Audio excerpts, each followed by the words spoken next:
hardcore music there. Welcome back, everybody. Thank you for having me. So, this notion of the page has been with us on the web since its very beginning. This sort of 2,000-plus-year-old notion of a page that we've been talking about and once enthroned in books has been with us since the very beginning of the web. And that has big implications on how we think of the web, how we do our jobs, right? This web page failed to load, right? Brad, how long will the home page take to make, right? But now this is our reality, right? We have all these smartphones, dumb phones, netbooks, notebooks, e-readers, tablets, game consoles, TVs, cars, watches, whatever, right? So this notion of the page sort of falls apart, right? But now this is sort of how we present our experiences to our clients, right? Here's what your web page is going to look like on a MacBook Pro, right? And on an iPad, and on an iPhone. It's always those devices. You ever notice that, right? Sometimes you get, an iMac in there, or if people are feeling especially saucy, they'll switch in a MacBook Air, but, and we tilt them slightly, right, to get the client on board. Yeah, like this is this responsive design thing. This is nothing more than a tremendous waste of a talented designer's time, right? So we have to blow up this notion of the page. But we also need to quite literally blow up our interfaces. Right? Stephen Hay spoke earlier. He says, we're not designing these pages anymore. We're designing systems of components. Right? Where are my bootstrap people at? Any bootstrappers? Okay, well, quite a few of you. I'm not judging him. I'll leave it be, right? These things are great. Yeah, it's a system of components, right? This thing that gives us these tools to craft these responsive interfaces. Because let's face it, this stuff is hard, right? So I'm happy with that these tools exist, but this is my problem with them, right? I remember watched sci-fi movies as a kid. I'm just like, I couldn't shake the thought out of my head. I'm like, I guess if just given enough time, we solve fashion. Just some guys like, hey, I think we should wear jumpsuits from now on. And people are like, sure, but yeah, cool, yeah. Look at them, they're happy, right? But that's, of course, not how human beings work, right? And we all have different needs and goals and desires and all that stuff. So that's sort of my problem with these sort of bootstrap-style systems, is that they're one solution. But because half of the internet is using them, right, we end up with half of the sites on the internet looking exactly the same, right? If Nike, Adidas, Puma, Reebok were to all redo their sites using Bootstrap, they would look substantially similar, right? That's sort of not what they're going for. Right? These tools give you a lot of stuff, but at the same time, they give you maybe too much stuff, and you're not going to use all the tools in the toolkit, but your end users have to be penalized for downloading that stuff down the pipes. On the flip side of that, it might not go far enough, and you find yourself having to write your own custom code anyways. And then lastly, you have to subscribe to how someone else is naming things and what they're calling their structure and style and all that good stuff. So Dave Rupert, who worked on a responsive redesign of Microsoft.com, was discussing what they delivered to the client. He basically touched on this notion of tiny bootstraps for every client. He says responsive deliverables should look a lot like fully functioning Twitter Bootstrap-style systems that are custom-tailored for your client's needs, right? That last part is the operative part, right? It's not just about using a design system. It's about taking the time to craft your own design system that's going to solve your clients' or your organization's needs. So Anna Debenham wrote a book on front-end style guides, and that's what's given rise to all of these sort of what we call pattern libraries or front-end style guides. And these things have tremendous benefits, right? We're advocating for a consistent, cohesive user experience across the board, right? Makes things easier to test. Establishes a better workflow that we'll talk about a little bit later. Helps us establish a shared vocabulary for everyone at an organization. It's a useful reference to keep coming back to. And I think lastly, and maybe the most important thing, is that it provides this platform, this system to live with and grow with and extend and learn from and sort of roll those changes back into the living system. So we've been seeing more and more of these things released out into the wild. MailChimp has a great one. They're on their third version or something now. Yelp has one making references to atomic design. I like that. But it really all started with Starbucks. So Starbucks went responsive about 3 years ago, and whenever they released their new website, they released alongside it this style guide. Whenever you crack open the hood on these things, right, you see things like blocks 3 up, right? Here's a common interface pattern they're going to be using throughout the site, and you could resize the browser and see how it scales and all that, right? Here's what our data tables look like, right? Here's a relatively simple one with 3 columns, and we could squish that nicely into into small screens, and then there's a more complex example, and how does that work on smaller screens, right? So I love these. I think that this is absolutely how we need to be approaching our design and development in this day and age. The problem, many problems around style guides, is they take time, right? I don't know about you, but I don't go into work every day going, wonder what I'm going to do today. I don't know, maybe I'll make a style guide. This sort of doesn't work that way, right? We're all under the gun to get things out the door, ship things often, right? But because these things are often treated as these auxiliary projects, right, as something other than the final puzzle pieces of our final interfaces, they're treated as this sort of separate project, it tends to sort of fall by the wayside, right? Oftentimes these things are too abstract, right? You don't get a sense of where blocks 3 up gets used. You just sort of see it in the abstract. Very often they're only seen as a designer tool or a developer tool, right, as this sort of closely guarded secret. And then lastly, and this is the thing that I really latched onto, is that I just sort of saw, as much as I love these things, I just sort of see them as these sprays of modules, loosely categorized. And I'm like, yeah, maybe there could be a better way to sort of organize this, to think about this. So that's what's given rise to, I guess, what I call atomic design. So borrowing from how the natural world works, right, we have atoms, like hydrogen and oxygen, right? The basic building blocks of all matter, right? They have unique properties, but they're not terribly useful on their own. It's almost like an abstract concept. But these atoms join together to form molecules, which keep combining to form more complex molecules, which keep combining to form simple organisms, which keep combining to form more complex organisms, like a person. I did a Google search for people, and this guy showed up, and I'm like, yep, you're going in my slides. Now that is pretty representative of humanity, right? So, so all known matter, kept him in there, in the universe is comprised of this finite set of atomic elements, right? It's a beautiful, beautiful concept. Well, and as it turns out, we on the web, we have this as well, right? This is a guy named Josh Stuck who put together the periodic table of HTML elements. So you could sort of see, here's our table markup, here's our text level markup, here's our forms. This is a clever idea, right?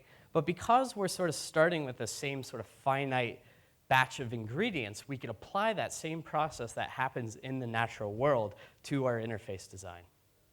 So that's what atomic design is this set of sort of 5 distinct stages that all happen concurrently. It's not a linear process. It's more a mental model that all sort of happens at the same time in order to craft an effective interface design system.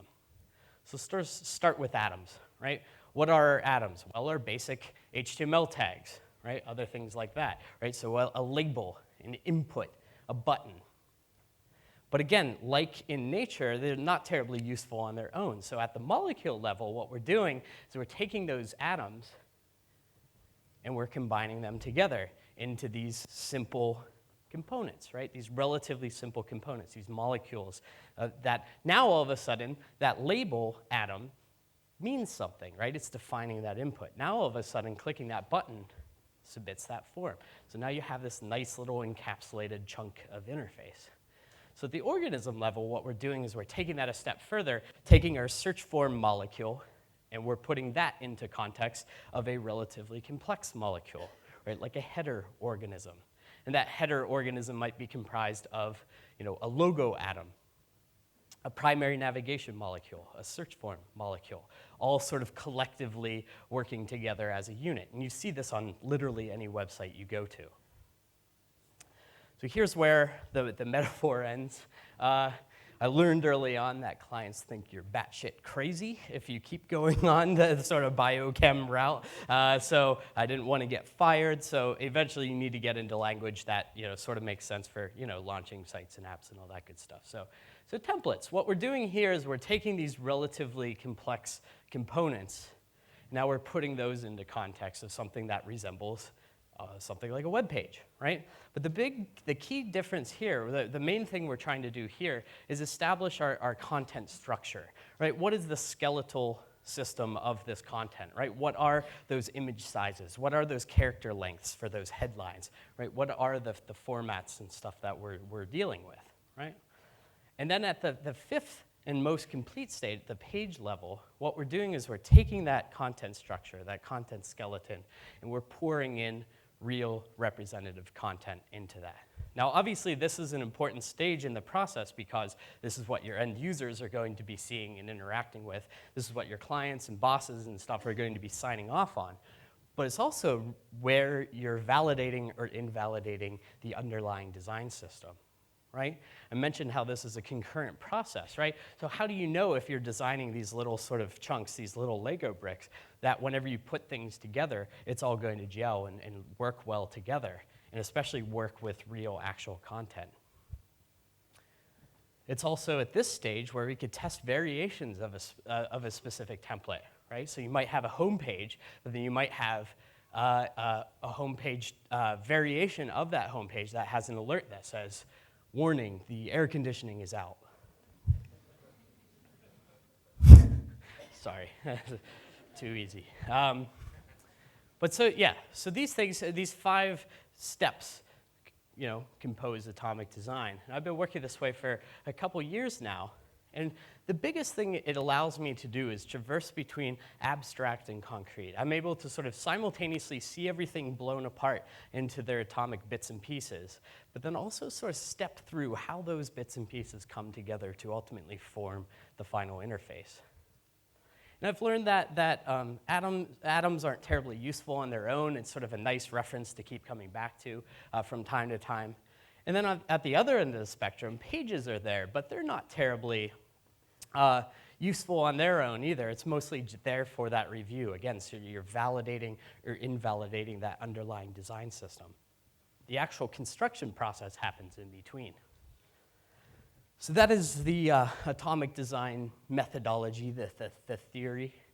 In order to actually make this happen, we created a tool called Pattern Lab. It's an open source tool. I'm not here to sell you anything, but I work on it with a guy named Dave Olson back in the States. And what Pattern Lab is it's just a way to sort of stitch these atoms, molecules, organisms, templates, and pages together. It is, with the end goal for creating these tiny bootstrap-style systems. Provide some patterns to get started with, and also provide some other tools that we can mention. So, sort of show you what it looks like. Looks like shit. That's intentional. Again, the whole idea is that this isn't Bootstrap. This isn't Foundation by Zurb, right? You still have to do the work yourself. You still have to design the experience. You still have to develop the experience. We're just sort of there to provide you, like a little sort of kickstarting thing, right? So we have things like color swatches, this elemental aspect of our interface design, right? Our font stacks, another elemental part of our interface. Animation defaults, right? Sort of an invisible element, an invisible atom that users also sort of expect to be consistent across the board, right? But because it's invisible, it tends to slip between the cracks.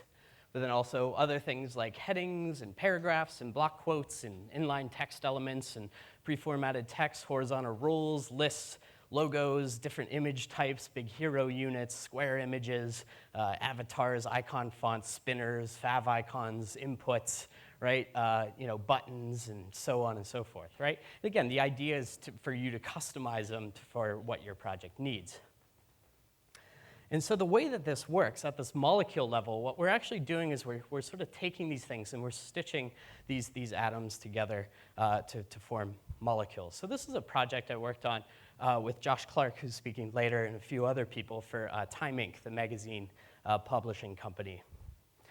And this is a little molecule we created, right? Just this little reusable component we're going to be using again and again. And what it looks like under the hood, I know you just ate, and I know that not all of you are coders, but please don't throw up, it's okay. I promise I'll try to make this painless. But so what we have is a little bit of markup, and then these orange bits, these sort of, with the double curly brackets, that's mustache. And it's a templating language that allows us to sort of pour this sort of default dynamic sort of grayscale content like this into it. But the big thing here is this little greater than sign. Which is an include. So what I'm saying is okay, I want to go fetch an atom called thumb, which is that 400 by 300 image, right? And I'm going to pull that into that little component. And once I have that, now that entire little component could be included in bigger things, right? The same way that atom was included in that little block. So now at the organism level, what we're looking at are these relatively complex components, right? Like the header of a website. And whenever we crack open the hood on that, right, we see we got some header markup, and then inside I'm just including the logo, I'm including the primary navigation, I'm including the search form, right? And all of that sort of collectively forms this chunk of interface that I could then include into even bigger bits. Right? So you can sort of see where I'm going with this, right? The little bits get included in the bigger bits, included in the even bigger bits. It's like Russian nesting dolls, right? Then we get to the template level. So this is what our homepage template looked like for Time Inc. You can see we got nice big hero image, right, with the dimensions and some lorem ipsum text where this tagline's going to be. We got another image and some more lorem ipsum text. And you can see, again, what we're doing is we're defining that sort of underlying skeleton content. But you could also see that we're reusing some patterns, right, again and again. So what that looks like is we're just sort of including this stuff and giving it a name, like hero or experience or advertising, right? And so at the page level, what we're doing, again, is sort of taking that content structure and replacing it with real representative content. So we take our template, our homepage template, and we swap it out with pictures of Beyonce.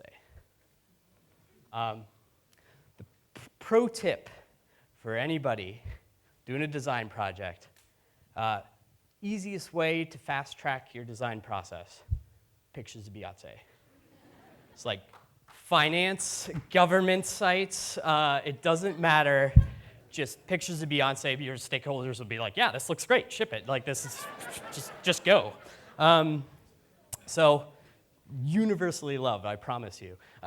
So you can see, so we've taken our homepage template and we've replaced that with the picture of Beyonce. We've replaced the lorem ipsum with this moving people tagline, and we have this picture of an ice skater, right? And what we're doing is we've simply swapped out that sort of grayscale stuff with real representative content. And these are the same patterns sort of repeated a couple different times, but we're just pouring different content into them. And again, what we're doing in that process is validating or invalidating these patterns, right? What happens whenever we pour this kind of image into it versus this? Does it hold up, yes or no? And the way that happens is a little bit of JSON. And I like showing this to the UX crowd because we actually had the UX designers sort of working in this stuff, right? Where they were sort of working on content changes and swapping images in and out and stuff like that, right? So here's where we're defining our hero underscore Beyonce image. Here's where we're establishing our headline image. And that just sort of rips out the default lorem ipsum and swaps in the real stuff. We also sort of included annotations into the living design system. And this is actually pretty slick because If you're like me, you've worked on teams wherever people create these giant PDFs, right? And then eventually, all of that great thinking that's gone into those PDFs, right? All of those design considerations don't make it into the final project. So what we tried to do is actually sort of bake in the annotations into the living design system. So we have annotations so you could basically assign an annotation to any element on the page, which is pretty cool. We also include this idea of lineage. I mentioned this earlier, where a lot of pattern libraries are pretty abstract, where it's like, well, where does blocks 3 up get used? So in Pattern Lab, what we've done is we basically say, right, here's what patterns make up a specific pattern, and then also, here's where these patterns get used. So this particular example says the block media link pattern contains the following patterns: atom square, which is that little image. I'm just using some CSS around the corners. And then it says the block media link pattern is included in the following patterns. It's included in the profile navigation, it's the section media list organism, our account settings, and our edit account settings thing. Why this is important, though, is because basically, if I make a change to that pattern, I know exactly where I need to go to retest, re-QA things, and make sure that nothing gets broken, right? So there's a lot more that Pattern Lab could do. If you're curious about it, you can check it out. It's patternlab.io. If things go wrong, blame Dave, not me. That's my way of sort of washing my hands of the matter. But yeah, again, just an open source project to sort of help construct pattern library. So how do we actually bring this into our design process, right? Responsive design is hard. I threw this question out here a while ago, and just overwhelmingly everybody was saying, like, what's the hardest part of responsive design? Is it responsive images? Is it figuring out tabs and stuff like that? Or is it the people and updating our process and our workflow? Just overwhelmingly, people said, yeah, it's the people. So we had to really reset our expectations. A few projects that I worked with Josh Clark, again, who's speaking later, we had to reset people's expectations, right? Does this look familiar to anybody, right? So review the website, right? This is about as far from, like Bill goes to the printer, right? He's like, I'll be right back, I'm gonna print out a copy for everybody, and everybody else is sort of awkwardly making small chat in the meeting room, and Bill comes back and passes out a copy to the rest of the team, and get out your red pens, right? And that's about the furthest thing away from actual web design as interacting with a web experience as you can get. Dan Moll, who I had the good fortune of working with on some of these projects, he says, as an industry, we have this tendency to sell websites like paintings. Instead, we should be selling beautiful and easy access to content, agnostic of device, screen size, or context. So it's just a beautiful, beautiful statement. In order to do that, we have to kill this notion of the waterfall process, which I'm sure you're all familiar with, right?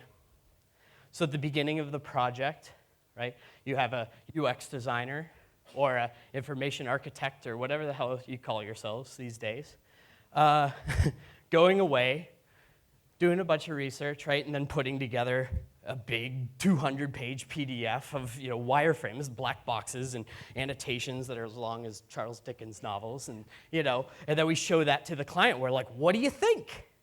And they're like, "Sure, yeah, that looks good." And then we're like, "Cool." And then we pass that over to the visual designer, and the visual designer takes it and colors in the lines and applies color and typography and texture to these things, brings these things to life, and we put them in front of the client, and we're like, "What do you think?" And they're like, yeah, that's pretty good. Yeah, could we make a little change? And we're like, yeah, cool, yeah, no problem. And we go away, and we're like, and then we go back to him, and we're like, "What do you think?" And it's like, version 2. And it's, yeah, all right, yeah, this is good. And we made some progress. Like, yeah, could we tweak a little something? Sure, yeah, no problem. And we go back, and then we go and we do this, and we like, what do you think, version 3? They're like, yeah, that's good. I really like what you did in version 1. Can you rerule something? Yeah, no problem. And eventually, after homepage _final _v2 _final for dev review _final _v17 Brad edits final all uppercase .psd gets approved. Then the visual designer quietly sneaks over to the code cave, right? And slips the designs underneath the door, right? Runs away, and as they run away, they're like, get this done in 2 weeks, we're already behind schedule and budget.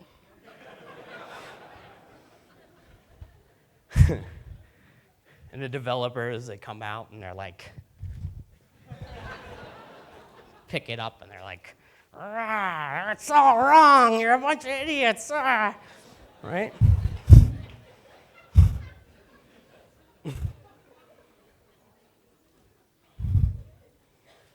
You're laughing because it's true. Right? So instead of this waterfall process, because nobody knows the answers, right? Especially in this multi-device age, no one person, no one discipline has the answers, right? These aren't prerequisites for each other, right? So it needs to look something more like this, right? Our projects need to actually look a little something more like this, where, of course, at the beginning of the project, the information architects and the UX designers are doing a bunch of stuff and, doing research and making wireframes and, testing concepts and stuff, and that's great. But that doesn't mean that I can't get started with my job as a front-end developer, or that the visual design people can't get started on their work, right? So once we've established this, we go into gather mode. And one of the biggest tools that I found to be really effective, in addition to, of course, doing like user research and all that great stuff that we've heard earlier today and stuff, like conducting an interface inventory is a great idea. Basically, if you're familiar with the content inventory, where you go through your ginormous website and you make this giant spreadsheet, it's a really tedious process, but at the same time, it gives you a better idea of what content you're working with, right? An interface inventory is like a content inventory, only instead of collecting different content bits, you're collecting unique interface design patterns. This is my bank, who I hate with a burning passion. These are just some of the button styles I've encountered on their site, which is like, holy crap, guys, right? So doing this exercise, right, basically what you're going through is you're starting to categorize your interface design patterns and give them names, right? And you're pointing out those inconsistencies. And what's great about this is that the output allows you to establish the scope of work for a project, especially if you're converting it into a responsive experience. But then this exercise helps lay the foundation for a future pattern library style guide, right? Gets everybody on the team thinking the same language, speaking the same language. Then we go into actually finally starting to design things. I love, this is great. So a friend of mine is a kindergarten teacher in Washington, D.C. And one day, one of her students said, how do you make a website? And my friend said, well, I just happen to know somebody who makes websites for a living. So they gave me a FaceTime call, and this 6-year-old girl, Ava, asked, how do you make a website? I said, well, it's typically a good idea to sort of sketch or draw a picture of what you want that website to be. And so about an hour later, I get this picture message from my friend. I looked at it, I was like, wow. And then I looked at it again, and I was like, holy shit. This 6-year-old is better than like 90% of the designers I've ever worked with, right? Look at this. Clear titling, right? Proper hierarchy, color coding, freaking active states. Like, that's ridiculous. Here's the home page. So again, proper layout, hierarchy, more active states. Her buttons are more consistent than my banks, right? That's freaking incredible. What I love showing this because again, especially the UX designers, it's like, we feel like we need to make these 300-page PDFs in order to go like, look at me, I'm useful, look at me, I'm useful, look at me, I'm useful. Meanwhile, what we should be doing is just getting the ideas out of our head onto a napkin or into a prototype or into whatever to validate or invalidate an idea sooner, right? I could build this right now if I wanted to, right? So that's what we did with our projects, is we'd sort of first present them with some patterns, the featured island, river list, and we were just sort of getting them on board with this idea of sort of a pattern-based design and development workflow. And concurrently, our visual designer was making style tiles to get a better idea of what the sort of mood for this project was going to be, right? Figure out what they like and what they don't like, right? These colors feel a bit too bold, or yeah, this feels sort of good, right? You get a better idea of what the client likes without having to do a whole hell of a lot of work. And then from my standpoint as a developer, I was able to start working from day one of the project, right? Because I knew that this is for a site called TechCrunch, a technology blog, and we knew we were going to have things like newsletter signups and site search, and we knew we were going to be using a third party for our comments. So I could start working on that stuff from day one of the project, right? So that's establishing direction. Once we do that, then we start rolling up our sleeves and actually getting into sort of actual page design. So this is as high fidelity as our wireframes got. And what was nice about this is that I was able to look over Jennifer Brooks' shoulders, who I was working with on this project, and put that stuff into code from, again, the first couple weeks of the project, right? And you can see it looks like garbage, but that's okay, because we're going to iterate on that stuff, right? And from a visual design standpoint, we've moved into element collages, which look a little more tangible than a style tile, but still aren't full comps, right? So we're, again, able to sort of get a feel for what the client's digging and what they aren't, and having conversations around this stuff, right? So we'd show the header, and we'd have a conversation about that. And I'd be working in code to sort of get that closer to what the client's commenting on. And we'd iterate over that organism until we were happy with the solutions. We get to a point wherever we'd sort of have these finished components, but then the rest of the page still looks like garbage. And that's okay, right? Because we're communicating every week with the client, we're showing them these works in progress and stuff. And it's only here that we're actually creating Photoshop comps, right? So once we've established our direction, we finally went in and said, okay, now it's an acceptable time to sort of paint the full picture, right? To sort of give you a better idea of what something like a featured article template might look like, right? And so we would sort of carry on this way, sort of building brick by brick, and sort of working that stuff into the browser and iterating on it in the browser rather than in these abstractions, right? Which got us closer to the final product much, much sooner. So that was our process. And it's not like we weren't proper agile or anything like that. It really was about the communication, collaboration between the disciplines, between the clients, between everybody on board. And that trumped whatever it is we happen to want to call our process. It definitely trumped whatever deliverables we are coming up with, right? A conversation could replace 7 rounds of PSDs, right? That's sort of a good thing. This is our reality. It's a humbling image. Sort of makes you want to go be a farmer or something. It's like, nope. But, I love this quote from Benjamin Franklin. He says, when you're finished changing, you're finished. And I think that that's just so especially true in a medium that's only 25 years old, right? And for as hard as this stuff is, all this responsive stuff, systems-based thinking and all that, it is important to point out that this stuff is a whole hell of a lot of fun, right? I played with a lot of Lego as a kid. I don't know about you, but this whole atomic design thing isn't all that different. That's pretty cool. We just get paid for it now, right? So if you want to learn more about it, you could, hey, give me $10 and I'll give you a book eventually. So thanks very much for your time.